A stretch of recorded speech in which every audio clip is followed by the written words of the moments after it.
Oke, kita lanjutkan kembali dialog. Saya lempar ke Arif Fadil nih bersama narasumber sudah bersama Mas Ipang lagi dan juga Mas Adi Praitno lagi. Jadi tadi diskusi menarik nih. Saya ingin kembali ke Bang Ipang nih. Bang Ipang, ya. 2 periode Presiden Joko Widodo menjabat sebagai Presiden Republik Indonesia, tentu bisa dirasakan juga ya. Sepertinya beliau ini ya sudah pasti jadi kingmaker juga untuk kontestasi politik 2024. Yes. Tapi berkali-kali Ketua Umum PDI Perjuangan mengatakan ini petugas partai, ini petugas partai. Bahkan kalau tadi kayak mendengar narasinya Adi Praitno, ya ada mungkin beberapa tahap yang tidak melibatkan atau mendengarkan gitu. Entah itu pendapat, melibatkan, masukan dari Joko Widodo. Anda melihat ini? Iya, saya melihat ya 10 tahun ya. Bukan waktu yang singkat dan tidak ya cukup lah ya. Kemudian terakhir ketika orang bicara apa namanya opor ya, Lebaran itu kan. H-1 dipanggil udah sampai Jakarta, Solo, ya Solo balik lagi. Mungkin Jakarta, itu orang udah bicara opor tuh pulang kampung kan, pengumuman capres kan. Kok nggak ada komunikasi gitu kan. Nah itu mungkin klimaksnya di situ saya lihat. Ya memang petugas partai siap kapanpun kan. Nah yang kedua adalah saya melihat memang ada desain agenda arsitektur yang melihat arah intensitasnya ke sana. Bahwa Pak Jokowi misalnya hari ini apakah memang PSI ini punya peluang? Kan dalam politik itu bicara harapan dan peluang. Nggak mungkin Kaisang bergabung kalau tidak ada harapan. Apakah betul PSI akan lolos di ambang batas parlemen nanti? Nah dengan bagaimanapun karena kita adalah bergantung kepada figur masuknya Kaisang ya, kemudian nanti intensitas arahnya Pak Jokowi juga akan kelihatan ke situ. Saya pikir memang PSI punya potensi menjadi partai yang lolos parlemen. Ada potensi itu. Karena adanya Kaisang saat ini. Iya, bukan kalau nanti intensitas Pak Jokowi juga makin kuat ke sana. Ada. Nah, yang paling terganggu, yang paling terancam, yang paling tidak happy atau relasi PDIP akan berpengaruh ke Pak Jokowi tentu. Jangankan gitu, kayak Gibran aja bilang nggak sempat dibalas oleh Gibran kata Kaisang kan. Berarti kan relasi ke Gibran juga terganggu dengan PDIP. Pak Jokowi juga akan membuat hubungan mereka akan relasi terganggu juga, nggak happy lah dengan kasus ini. Tegang. Nah, saya melihat bahwa potensi PSI menjadi partai yang lolos ambang batas ada kalau memang Pak Jokowi nanti punya kaki di situ gitu. Nah, karena bagaimanapun tidak mungkin kalau mereka tidak menawarkan sesuatu yang menarik di sini. Untuk Mas Kaisang. Nah, Mas Kaisang. Yang kedua adalah begini. Saya kok rasa-rasanya ya melihat peristiwa seperti ini, PDIP seolah-olah hari ini saya tidak mengatakan menyerah tanpa syarat ya, atau bendera putih. Kok selalu kalah gitu dalam konteks ini. Jumlah partai ya kan. Kemudian tegak lurus keluarga tidak bisa disatukan untuk satu suara. Karena memang partai di Amerika saja jangankan beda keluarga ya. Kalau udah sekali milih Republik sampai mati milih Republik itu. Itu memang partai ID-nya bukan 6. Kalau kita partai ID kita kan 11 sampai 15%, itu paling tinggi banget. Kalau saya lihat di Sumatera Barat kemarin NTT hanya 9%. Itu partai ID-nya. Jadi orang memilih Trump bukan karena soal kompetensi, kapasitas dan kemampuan atau rekam jejak Trump, tapi dia latar belakangnya keluarganya adalah partai dari Partai Republik gitu.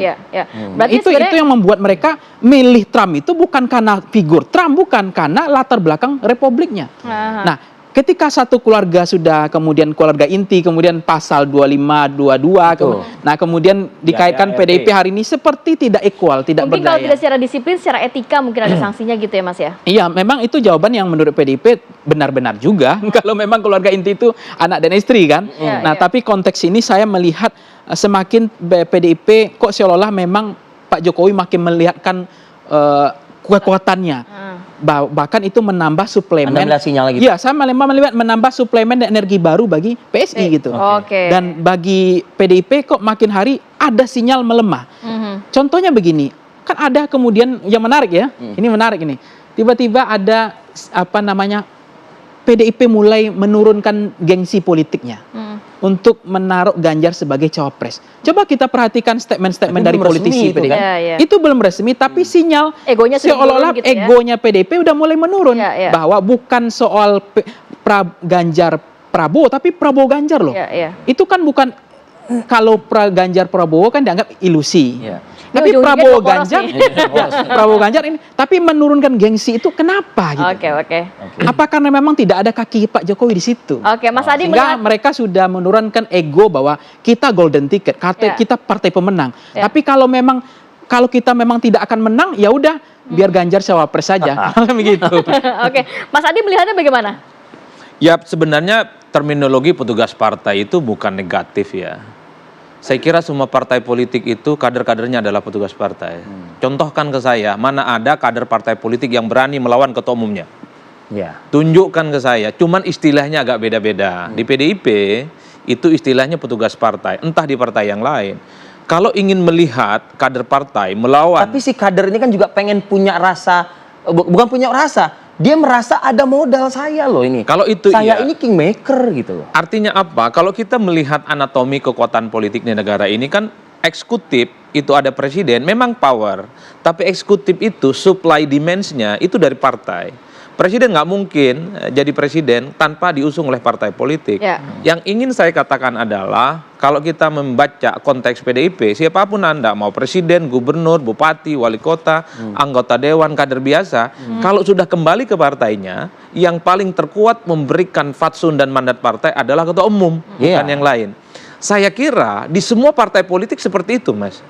Bahkan presiden sekalipun, kira-kira begitu, kalau kembali ke partai, dia harus tegak lurus kepada semua keputusan partai. Terus salah dong kalau misalnya seorang kader memberikan sinyal, ingin mengatakan bahwa tolong dong libatkan saya, tolong dong perhatikan saya juga. Gitu. Kalau dilibatkan pasti pengambilan keputusan politik di PDIP tidak melulu terjadi pada Megawati Soekarno Putri, tapi memang ada feedback, ada input, ada masukan dari berbagai orang. Tapi in the end yang bisa memutuskan adalah ketua umum. Tapi dalam arti atau ketua umum. Tidak ada saham seperti yang tadi sempat dikatakan. Nah, kalau persoalan saham saya nggak ngerti ya. Tapi yang ingin saya katakan adalah saya kan meneliti dan menulis banyak partai di Indonesia.